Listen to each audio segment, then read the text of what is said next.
Awakening Great and Colonial War 8. I am, as always, your host, Christopher Paul Dugdale, MEDMA.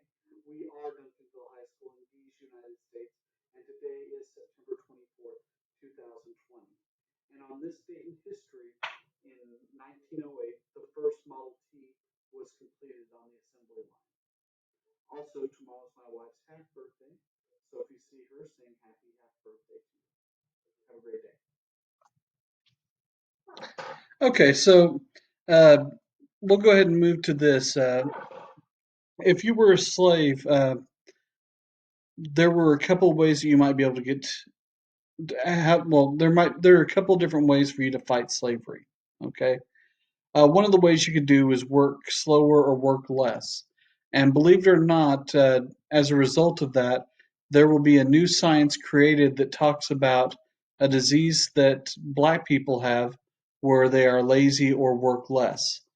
It couldn't have anything to do with the fact that there's slavery and that there's not really an incentive to work really hard. Okay. They could also try and escape to the north, and they could also refuse to work. Now, there were always consequences for not for doing any of these things here. So, one of the big events that kind of changes everything in 1739 is the Stono Rebellion.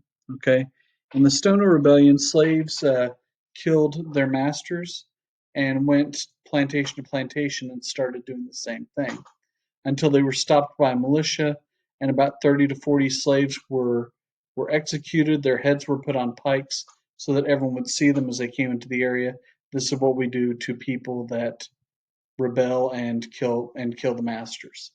One of the biggest problems with any type of slave rebellion is the problem of where do you go if you succeed, because every every slave rebellion in the history of of Earth, really, until the successful one in Haiti, uh, ends up falling apart at some point because the nations will organize a regular army to go in and defeat them and keep them from taking away their land. So it's a problem of where do you go if you actually have a rebellion, okay? And as a result of the Stono Rebellion, there was no problem with the local congresses passing the Negro Act of 1740, which reduced the penalty for killing a slave to a minor offense. The Great Awakening.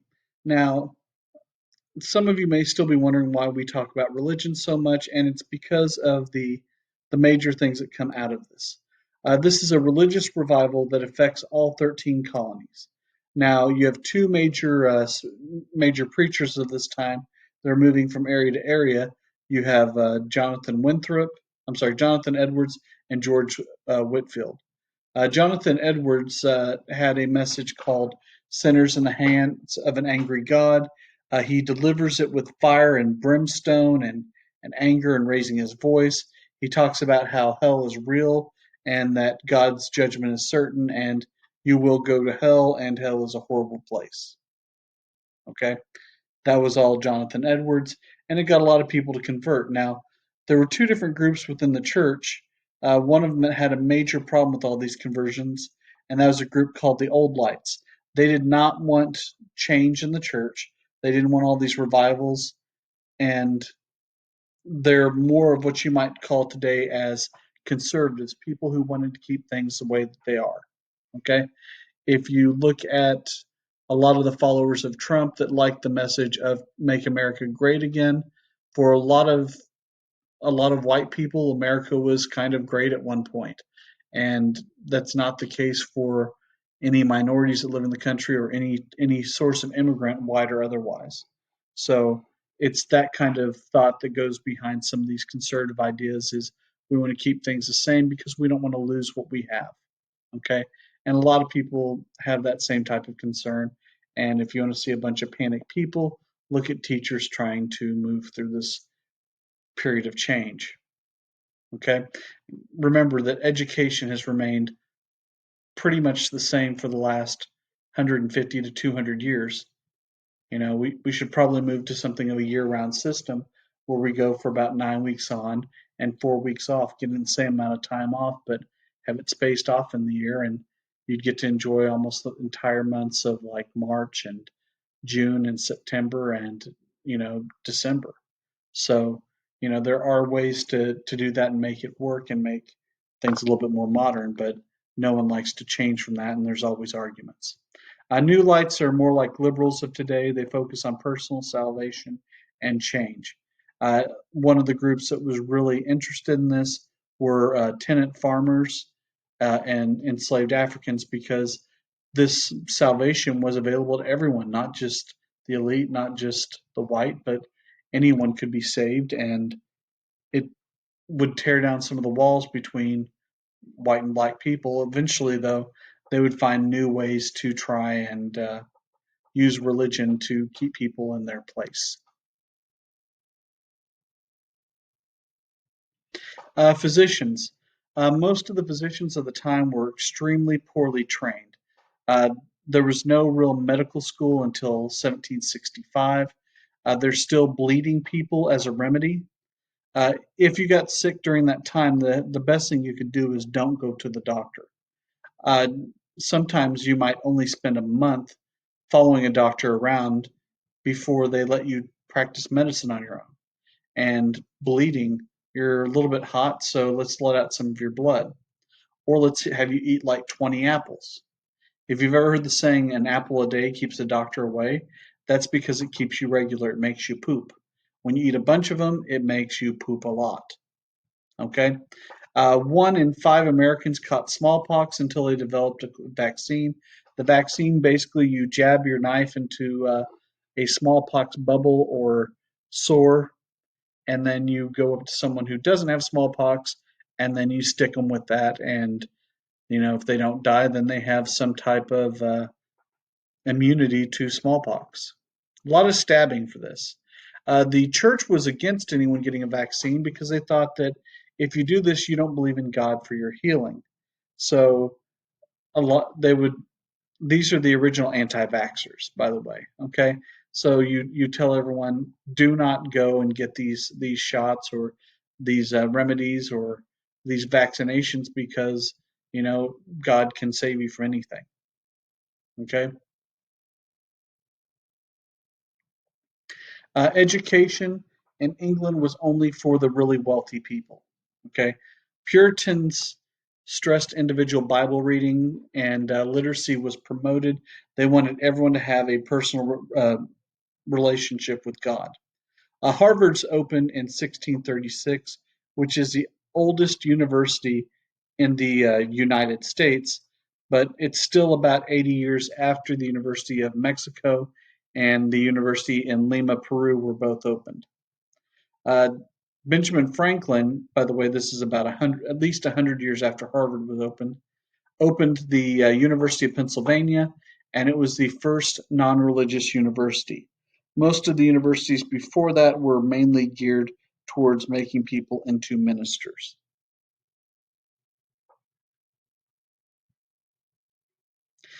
Freedom of the press.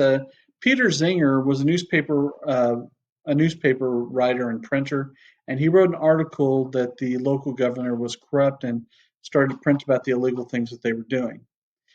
And the thought was he's in charge, so there's nothing you can do about it. But in a shocking decision, the jury said that Zinger had the right to print stories about local leaders as long as they were true. And this is one of the foundations for the First Amendment and the freedom of the press was this. It'd be nice if that was the job of the press today instead of praising one political group or another. Oh no, I put out a political opinion. Yes, I hate whenever the news becomes political. The news should be reporting what's going on and not putting a spin or trying to create news themselves. There. If you don't like that, then guess what? We're going to the next slide and we can talk about it whenever you want. So the colonial wars. These are wars that took place between England and France. There were probably 7 or 8 wars that we could talk about here, but we're just going to look at a few of them. And It's fought in the territories of the Americas, and they have a completely different view of the war from what's going on in Europe because they just become pawns in whatever struggle's going on in Europe. So let's look at the first few of these here real quick. Okay, so let's start off with the War of the League of Augsburg. Okay, so this is what's called King William's War. If you remember the Glorious Revolution, this is William and Mary. This is England and Holland versus France. You have a lot of fighting that really leads to nothing being different. Sorry if anyone is disappointed by that. Okay, the War of Spanish Succession. This is known as Queen Anne's War. Anne is the daughter of William and Mary, and she is barren and has no children. Uh, in this, the French and Indians, well, actually mainly the Indians, attacked and kidnapped Massachusetts from Deerfield, Massachusetts. This is a story of Mary Rowlandson. She was pregnant and carrying her baby. Wasn't going fast enough, so they killed the baby, and they take them back to be ransomed. So she's there with her two sons and her father, and everyone's kind of broken up from each other, and they're forced to serve the tribe that captured them. At one point, Mary Rowlandson has her baby, and she's working a little bit slower because she just had a baby. So they find a solution to that, which is killing the baby. Now, in the end, England wins land in Canada, which does not really do much for the colonist. Okay, so you see the two different titles. The one on the left is the one that they call it in Europe, and the one on the right is what they call it in the colonies. Okay, next up you have the War of Spanish Succession. Okay, and the War of Spanish Succession, this is called King George's War. This would be George the Second. So after Anne dies, she has no children. They go to the closest relatives, and those are the Hanover kings. So they bring in George the First, who doesn't speak English. Now we're on George II. And don't worry, we have George III and George IV coming too. Kind of like George Foreman, but about as interesting. Okay, so in this war over here in the colonies, the ironic thing is that New England had really taken it to France, and France was about to lose. But then they thought, wait a minute, we need someone to trade with. So they kept trading with them instead of pushing their advantage to win, and that really created no major outcome in the war, and so nothing major happens until the next slide. I hope everyone's excited to see what happens next. So the Seven Years' War, okay? On the one side, you see that happens from 1756 to 1763, and the French and Indian War, which goes from 1754 to 1760. Now, if you're good at math, that's actually 9 years, and you are correct. Now, the fighting officially starts over here in North America, and it started by a man by the name of George Washington. Now, George Washington, there's a term called primogeniture. Primogeniture means that the firstborn son inherits everything. George was the third son, and as a result, he would not have inherited much land or property from his parents, but they had a claim in the Ohio River Valley for about 500,000 acres. So 21-year-old George Washington goes to the local governor, says, "Hey, I need to do something to protect my family land there." And they send George with 150 men. Okay. So they gave command to a 21-year-old with no real military training to go and talk to the French. He's told, don't pick a fight, just go talk to them, tell them that you're on our property and you need to go. So he does, and they leave, and everything seems good, but then they run into a French diplomat on the way back and accidentally kill him by shooting him about 12 times. At this point, George knew he was in trouble and not close enough to the colonies, so he built a fort called Fort Necessity, and he ended up surrendering to the French on July 4th, 1754.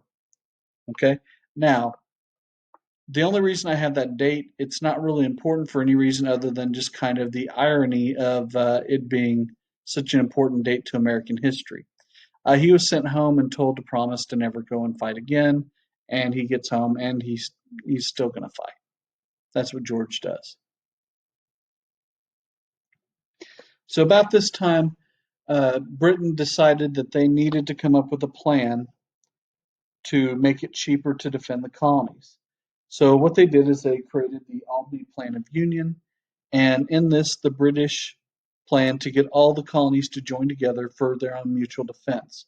So instead of having to send out the army to 13 separate colonies, they could send it to one major location to protect all 13 of them. Okay. Benjamin Franklin at this point thought, you know what, if we're going to do this, we might as well band together and create our own nation. And all the delegates thought it was a great idea, but by the time they made it home to go talk to their colonies, they decided, nah, I don't think we're going to do this. And this ends the American Revolution probably 20 years before it could have been more successful with less bloodshed at this time because Britain was far more worried about France. So about this time, General Braddock is sent over to command troops on this side. He was the greatest general of the time. He was kind of like in sports, you might call him Nick Saban or Bill Belichick, the that type of leader that just doesn't lose, and to the point where Braddock had never lost. So they sent him over with 1,500 troops, and the whole idea was come over here, kick the French out, get control, and it'll all be over. Okay, so whenever he gets here, part of the problem is he doesn't know the terrain. He needs someone who knows it, and Benjamin Franklin suggests George Washington. Now you have to remember at this point, George Washington was mostly disgraced because of his failure dealing with the French just a few years later. Okay, and this rebuilds his pedigree because now the greatest general is choosing him as an aide, so that kind of is a fast track to prominence.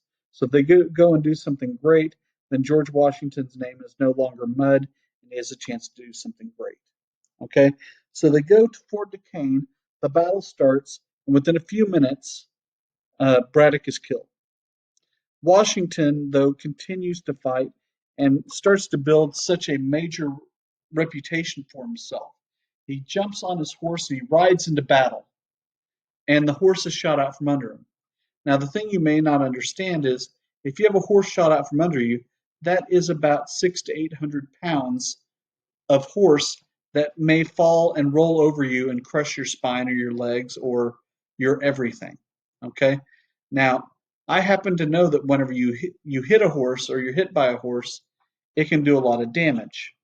A little bit over 4 years ago, I accidentally murdered a horse with my van at 1 o'clock in the morning whenever it was one of about 5 horses on the highway.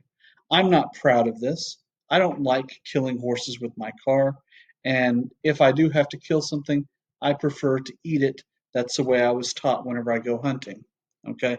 But I did not eat the horse. I was forced to watch it die in agony over about 45 minutes because I was in Goliad and there's nothing around Goliad. Go to Goliad sometime and about 10, 15 miles before you actually get to the fort, coming from this direction, there is nothing. So, anyway, so Washington has a horse shot out from under him, and then he goes back, gets on another horse, and rides that horse into battle, and that horse is shot out from under him. Then he goes back and gets on a third horse. That one horse is thinking to itself, "What the crap? Where are my brothers or sisters?" Not to be sexist or racist or hungry. Wait, that doesn't make sense. Okay, so anyway, afterwards he has 4 holes in his coats where he was shot, but there's not a single scratch on him. So it builds a reputation for Washington, and Washington also helps defend the colonial territory until reinforcements arrive. Uh, the French win so many victories the next few years, and it really looks as if the uh, the British were done. They should have been done. At Fort William Henry, they end up surrendering without a shot, and the French tell them that they can go back, and they get attacked by the native. the native allies of the French. So things changed with the British Prime Minister William Pitt. He decided that he would attack the strongholds of France over in the territories, and that instead of using older British generals, they would use younger British generals in order to get this done. Okay, so James Wolfe is the leader at Quebec, and when they land, the French laugh because there's this insurmountable cliff that they have to climb on one side, and on the other they have so many cannons aimed into this area that it'd be difficult to stage a an attack on it today just because of the layout of the area. So they ignore them and they laugh at him. And later on that night, Wolfe leads a group of men around the back up an unscalable cliff, and they defeat the French. So this takes the French out of the war in the Americas, and then the British are able to win the war in Europe also, along with the help of Prussia under William the Great. So the Treaty of Paris of 1763. Okay, this is very important because of the consequences of this. So Britain takes Spanish Florida away from the Spanish. Canada and all French lands east of the Mississippi River go to Great Britain. Okay, so all the territory between the 13 colonies and the Mississippi River, hopefully you can see my mouse right here, this area right here, all goes to the British. And whenever the American Revolution is won, all this land right here goes to the United States of America. Okay, Spain gets Louisiana territory from France, and ultimately France will lose all of its territories, and France will be looking for revenge. Yes. I'm really short. This isn't on your test, but basically there were 5 to 7,000 French people that lived up in the area just in what's northern Maine or southern Nova Scotia. And these French people are moved down to Louisiana. This place was Acadia, and so when they moved down to Louisiana, one of the first settlements is Acadia, and this brings up the term Cajun as a result of this. And my sister, who lived in both Acadia and in Calais, Maine, which is near the same region, said that there's really a lot of similarities between the people even today. So, 250 years later. If you find that interesting, awesome. If you don't, I don't care. I'm going forward. So, colonial results of the war. Okay. So, during the war, uh, there's a thing called battlefield promotion, so that if a general is killed, the next person in line gets promoted up to that position until the promotion either becomes permanent or, uh, they do a bad job and it doesn't really matter and they go back to their old position. Well, all the colonial regulars lost their battlefield promotions, but all of the regular troops from Great Britain, from the main islands, they got to keep their positions. Revolutionary military leaders would get valuable experience that they would use during the American Revolution. The British soldiers, instead of fighting alongside the colonial troops, separated themselves, and so this sense of brotherhood that could have been established from the war is kind of canceled out by, you guys all suck. Also, it showed that colonists had many similarities and a common language, and that they weren't different after all. So whenever they try and band everyone together a few years later in the American Revolution, uh, this will uh, this will kind of set the groundwork for all of that. So today was a little bit longer. We have our test coming up, so be prepared. I'm going to put out my little a little video on how to write an essay in a dual credit or AP course. So everyone have a great day, and I'll talk to you soon. If you have any questions, remember, always contact me at cdugdale@duncanvilleisd.org. Have a great night.